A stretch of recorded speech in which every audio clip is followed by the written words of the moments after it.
네, 강프로입니다. 자, 두산 에너빌리티 보겠습니다. 자, 오늘 1% 상승해서 끝났습니다. 시장 기준에서 제가 계속 보죠. 시장 기준에서 보면 코스닥은 0.9% 오늘 하락을 했고요.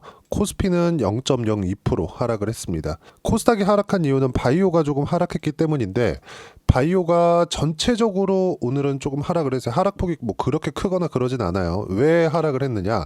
펩트론이나 그리고 그동안 강세를 보여줬던 HLB 쪽으로 하락폭이 조금 몰린 그런 부분이 있는데 저는 HLB 같은 경우에는 바이오 쪽에서 신뢰하지 않습니다. 왜 그러냐면 HLB는 만약에 FDA 통과가 나오더라도 이거는 조금 문제가 있어요. 유한양액하고는 그 결이 좀 다릅니다. 그래서 바이오 쪽을 볼 때 제가 주도주를 꼭 구분 지어서 시장하고 연계시켜서 매매를 하고 있고 그런 상황을 맞이하면서 계속 수익 구간을 늘려가고 있죠. 원전 같은 경우에도 24년도에 매매한 내용을 제가 이따 보여드릴 건데 충분하게 큰 수익을 냈는데 그 이유 중에 하나는 시세 기준에서 매매를 했기 때문입니다. 근데 HLB 같은 경우에는 최소한 올해 5월달 이후는 돼야 돼요. 5월달이 지나가야 작년에 하한가 사태, 하한가 두 방을 맞았었던 그런 매물대를 소화할 수가 있기 때문에 그렇습니다. 그래서 주도주군에 바이오가 속해 있긴 하지만 그리고 오늘 바이오가 하락을 하면서 코스닥의 하락폭이 0.9%까지 커지는 부분들이 있었지만 이렇다고 하더라도 바이오 내에서 주도주에 속해 있는 바이오 내에서라고 하더라도 HLB는 제외하고 본다. 근데 그게 언제까지? 최소한 4월 말 그리고 5월 달 정도는 지나가야 된다. 근데 두산 에너빌리티 같은 경우에는 고가까지 지금 보면 이게 높아 보일 수 있거든요. 한 20% 이상 올라가야 되니까. 근데 이런 폭은 그렇게 높은 폭이 아닙니다. 그리고 두산 에너빌리티를 볼 때 두산하고 같이 보고 우리 기술도 제가 같이 보죠. 근데 우리 기술이 강세를 보이기 위해서는 두산이 강세를 보여야 되고 두산이 강세를 보이기 위해서는 최소한 두산 에너빌리티가 떨어지는 상황, 완벽하게 추세를 이탈해서 하락하는 상황을 만들지 말아야 됩니다. 그리고 한국 시장에서 제가 업종 차트하고 같이 비교하면서 계속해서 이야기를 드리죠. 뭐가 나옵니까, 지금? 바닥을 짚고 있는 그런 상황이 있죠. 두산 에너빌리티는 저는 주도주로 보는 이유가 시세를 유지하고 있기 때문인데 시세를 유지하고 있는 이유는 한 가지. 그게 뭐냐? 미국에서 원전에 대한 투자를 지속적으로 늘리고 이제 다음 주 월요일이면 트럼프가 취임을 합니다. 트럼프 대통령이 되죠. 다시 트럼프 2기가 열리는데 트럼프는 화석연료를 계속해서 밀고 있어요. 근데 화석연료를 미는 이유가 있어요. 이게 뭡니까? 싸기 때문에 싸기 때문에 이거 말고는 다른 이유가 없습니다. 이 부분을 진짜 가장 집중해서 보셔야 돼요. 이것만큼 중요한 게 없다. 자, 생각을 해보세요. 트럼프는 값싼 에너지를 적극적으로 활용해서 중국과의 싸움에서 이기려고 하고 있죠. 근데 이것보다 더 싼 게 있어요. 원전입니다. 원전은 한 가지 최대 약점이 있는데 그게 처음 설치하는데 시간이 장기간 소요된다는 것 때문에 그렇습니다. 기존의 설비를 이용하는 부분도 있겠지만 그건 대형 원자로인 경우죠. 지금은 설치하는데도 시간이 대폭 줄고 그리고 설치하는 공간이나 이런 부분들에 대한 내용도 SMR 방식으로 인해서 굉장히 수월해졌다. 그러면 우리가 이 내용을 보면서 알 수 있는 부분은 뭡니까? 마이크로소프트 그리고 아마존 마이크로소프트 같은 경우 테라파워죠. 그리고 테라파워의 두산 에너빌리티가 주기기 납품 계약도 뭐 큰 규모는 아닙니다만 성공을 했다는 부분. 그리고 최근에 원전에 대한 수출 가장 최근에 한 내용이 두산 에너빌리티다. 어디 쪽으로? 체코 쪽으로. 근데 이 체코 쪽으로 수출한 내용에 대해서 주가 측면에서 봤을 때는 크게 영향을 준 것은 아니에요. 자, 내용 한번 보세요. 쭉 이렇게 보시면 두산 에너빌리티의 고가가 25,000원 7월 18일 날입니다. 24년도 이때 체코 원전 수주에 대한 결과가 발표가 되었고 실제 수주에 성공을 했습니다. 근데 주가는 어떻게 됐죠? 고가 맞고 떨어졌죠. 그러면 수주에 대한 부분보다 더 중요하게 봐야 될 게 있겠죠. 그게 뭐겠습니까? 미국에서 수요가 지속적으로 나오느냐. 근데 미국에서 수요는 나올 수밖에 없다고 제가 누차 말씀드렸죠. 그게 뭐예요? AI 시대. 이거는 원전을 매매하는 데 있어서 가장 중요한 내용 중에 하나입니다. 자, 두산 에너빌리티에 대해서 제가 어떤 기사들이 나오는지 보여드릴게요. 이 부분을 보시면 제가 왜 이렇게 가격을 중시하고 그리고 미국 외적인 다른 쪽의 모멘텀을 인정해주지 말아라라고 이야기를 드리는지 알게 될 겁니다. 자, 내용 한번 볼게요. 두산 에너빌리티 누가 보더라도 확인할 수 있는 네이버의 뉴스탭입니다. 자, 내용 보세요. 두산 에너빌리티 자회사 그쵸? 체코서 기업 공개 추진, 그리고 엔비디아, TSMC처럼 SMR 동맹 더 끈끈해진다. 이런 내용은 좋은 내용이죠. 근데 이것도 뭡니까? 미국에 대한 부분, 미국에서 밀고 있는 사업군 안에 있어야 된다는 내용입니다. 근데 체코 관련된 내용은 시세 측면에서 봤을 때 크게 중요하지 않다는 걸 우리가 24년도를 넘어오면서 확인을 했잖아요. 근데 여기에 목매고 있지 말라는 겁니다. 이런 부분까지 본다면 한국에서 뭐가 있습니까, 지금? 한국에서 정치적인 불확실성이 있잖아요. 이런 부분들도 크게 중요하게 받아들이지 않아야 된다는 걸 제가 이야기를 드리고자 함입니다. 그쵸? 자, 밑에 쭉 보세요. 기사에 대한 내용, 중요한 내용이 없습니다. 그런데도 불구하고 뭐가 나왔습니까? 지난주에 반등이 크게 나왔죠. 그쵸? 6%대 반등하면서 62평을 회복하는 그런 움직임이 있었는데 62평을 회복하는 상황에서 우리가 봐야 되는 부분은 22평이 끌어올려지는 그런 기간까지 약간의 기간 조정이 필요하다는 점, 그리고 이미 두산 같은 경우에는 신고가를 달성을 했다는 점. 주가가 올라가는 건 뭐가 필요하죠? 매수세가 필요합니다. 매수세가 이미 들어와 있는 거예요. 언제부터? 작년 3월, 4월부터. 그래서 저는 원전 관련된 종목군들을 매매를 할 때 두산의 시세를 확인하고 두산을 매매하기 시작했고, 우리 기술을 매매하기 시작했고, 그 다음에 두산 에너빌리티 쪽으로 매매를 했는데, 두산 에너빌리티는 7월 18 체코 원전에 대한 결과가 나오고 나서 매물대가 나오면서 4% 정도 수익 구간으로 끝냈습니다. 그리고 계속 추적 관찰을 한 결과 지금 나오는 부분이 뭐예요? 시장보다 월등히 강한 움직임을 보이고 있는 두산 에너빌리티부터 매수 구간을 잡으려고 대기하고 있는 중입니다. 이 구간 내에서 우리가 시세 측면에서 봤을 때 예를 들어서 그래요. 어떤 종목이 먼저 간다. 이런 부분을 우리가 어떤 종목을 쭉 이렇게 보면서 나열해 가지고 뭐 1, 2, 3, 4, 5, 6, 7 이렇게 쭉 놓고 어떤 종목이 먼저 갈 것 같아. 이렇게 순서대로 찍는 게 아니라 먼저 올라가네? 그럼 1등입니다. 이렇게 보는 거예요. 그래서 제가 하나오션이나 조선주들 있죠. 하나오션, 그리고 뭐 유한양행 이런 것들 원전보다 먼저 가잖아요. 그렇죠? 그래서 하나오션은 이미 40%대 수익 구간에 있습니다. 이런 부분들도 이따가 제가 확인시켜 드릴 거고, 이런 부분을 적극적으로 활용한 결과 24년도 같은 경우에도 시세를 보면 그래요.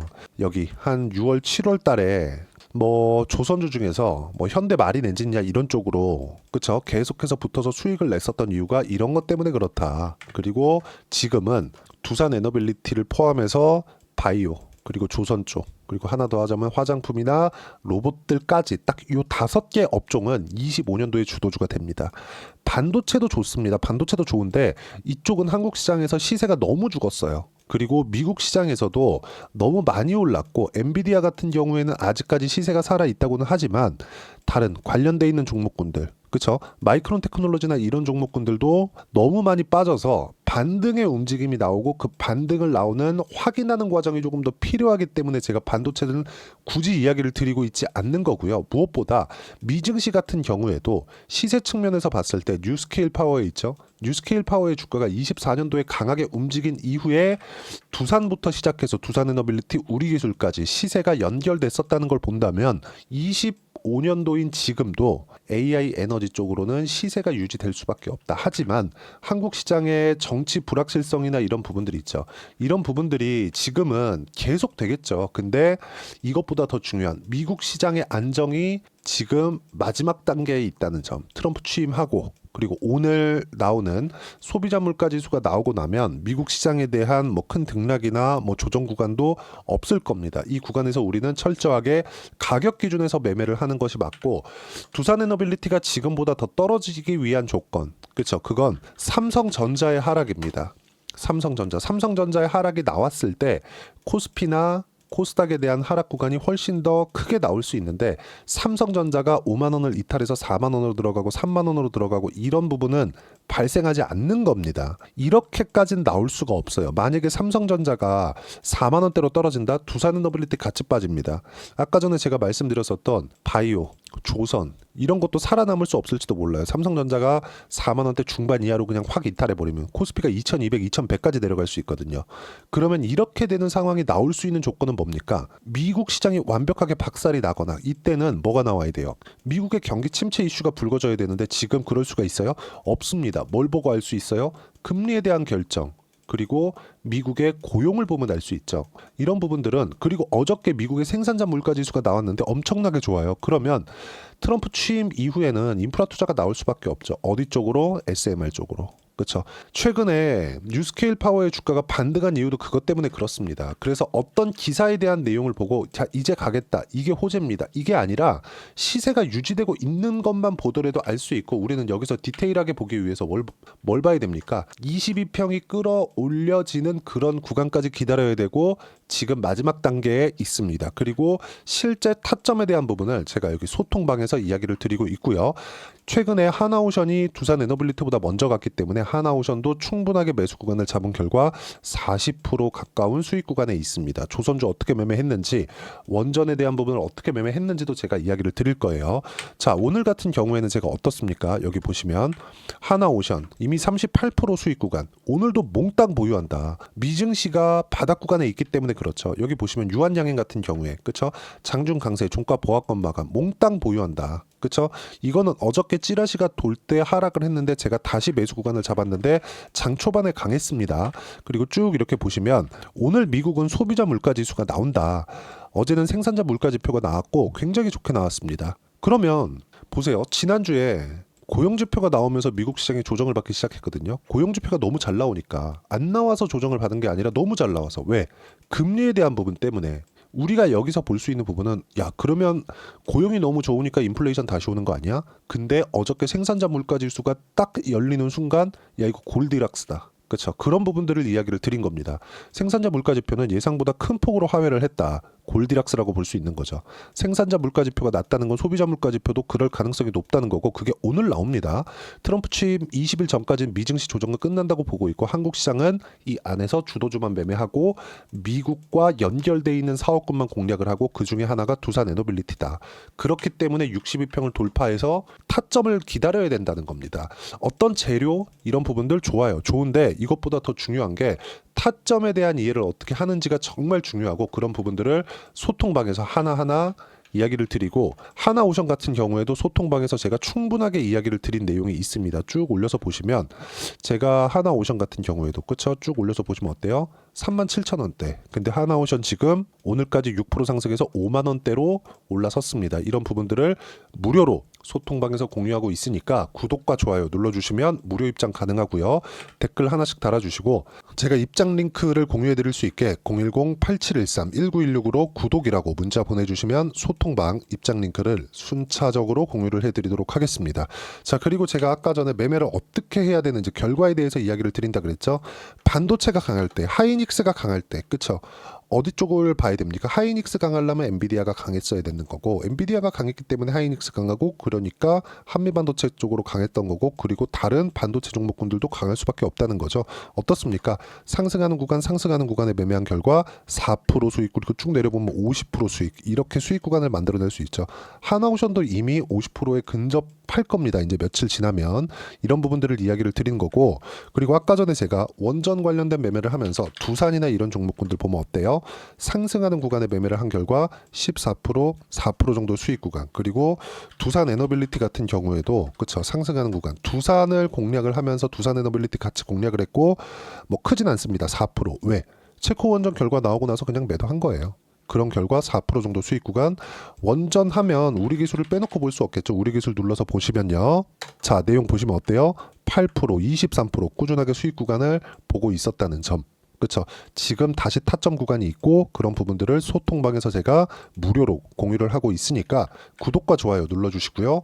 여기 010-8713-1916으로 구독이라고 문자 보내주시면 소통방 입장 링크를 순차적으로 공유를 해드리도록 하겠습니다. 자, 그리고 이렇게 가격대를 이해하고 매매 구간을 어떻게 잡아야 되는지, 그 부분은요, 이론적인 부분입니다. 여기 두산 에너빌리티의 단기 보유 전략. 단기는 2주입니다. 2주 동안 내가 어떻게 수익 구간을 만들 것인지, 그러려면 가격에 대한 이해가 중요하고요. 가격에 대한 이해가 되어 있어야 주도주에 대한 파악이 되고요. 그리고 신고가 구간을 내가 스스로 매매할 수 있다. 이 두 가지 내용도 제가 무료로 공유를 해드리도록 할 테니까 구독과 좋아요 눌러주시고요. 댓글 하나씩 달아주시고, 여기 010-8713-1916으로 두산 에너빌리티라고 문자 보내주시면 단기 가격 전략 함께 공유해 드리도록 하겠습니다. 마지막 단계를 밟고 있습니다. 시장은 더 이상 내려갈 수 없는 상황까지 왔어요. 한국 시장은 특히나. 그쵸. 그리고 환율도 안정 구간에 있습니다. 매매 구간 잡아야 되고요. 25년도가 되었을 때 1월 달에는 특히나 시장 반등한다고 했는데 반등 중에 있습니다. 이 구간에서 어떤 종목을 공략해야 되는지 딱 한 종목만 준비를 해놨으니까 영상 끝까지 시청하시고요. 모든 분들이 성공 투자하셨으면 참 좋겠습니다. 자, 여전히 시장은 녹록지 못합니다. 이런 상황이 벌어지는 건 어쩔 수 없습니다. 이런 상황에서도 수익이 나는 종목들의 구조는 변하지 않습니다. 즉, 대시세 종목에 대한 구조는 변하지 않는다는 거고, 실제 제가 소통방에서 지속적으로 이야기를 드리고 있는 내용도 대시세 종목이나 시장 주도주를 공략하는 건 철저하게 가격 분석을 하라고 이야기를 드리고, 가격 분석 이후에는 이슈에 대한 파악, 그리고 이슈를 파악하고 나서는 다시 내가 얼마에 매수할지 그 타점에 대한 부분을 지속적으로 언급을 하고 있습니다. 자, 근데 생각해 보세요. 시장이 굉장히 어려웠습니다. 어려운 상황에서의 어떤 종목들이 강했냐 보면 반도체와 그리고 바이오입니다. 자, 실제 여기 보면요. HLB에 제가 실제 매매한 내용을 띄워놓고 보여드리고 있는데 1월 22일부터 매매를 시작해서 4일 동안 31%의 수익 마감이 됐고요. 그리고 여전히 신고가 종목입니다. 자, 그리고 그 다음 어보브 반도체, 이름을 보시다시피 반도체 종목이죠. 그리고 AI 반도체는 지속적으로 강세를 보이고 있습니다. 이 종목도 신고가를 먼저 달성한 이후에 제가 21%의 단기간에 21%의 큰 수익을 내고 마감이 됐습니다. 다시 재공략을 준비하고 있고, 이런 부분은 소통방에서 다 공유를 해드립니다. 자, 그리고 코세스. 자, 코세스 같은 종목도 당연히 그쵸, 신고가 종목이고요. 그리고 반도체 종목입니다. 이 종목도 영업일 기준에서 이틀 동안 대략 한 15%의 수익 마감이 됐습니다.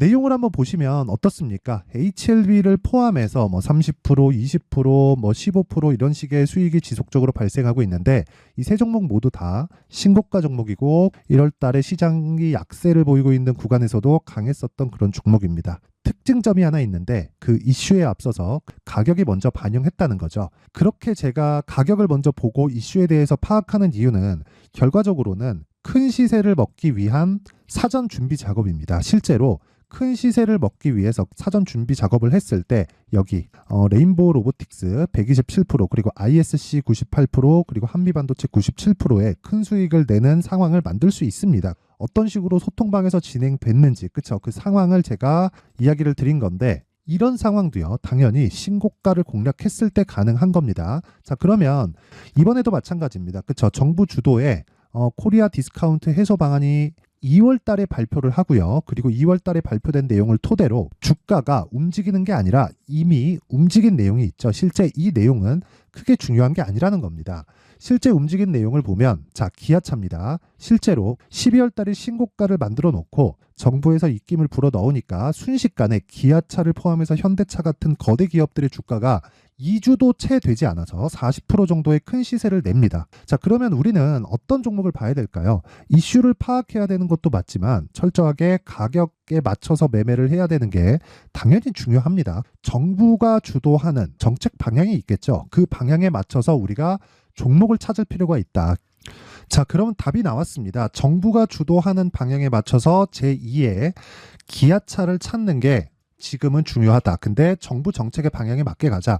그랬을 때 앞서서 제가 보여드렸었던 내용인 여기 레인보우 로보틱스 127%, 그리고 ISC 98%, 그리고 한미반도체 97%와 같은 수익을 낼 수 있습니다. 물론 시간에 대한 부분은 최소 2주의 시간이 필요하고요. 그리고 최장 3개월 안에 끝내야 됩니다.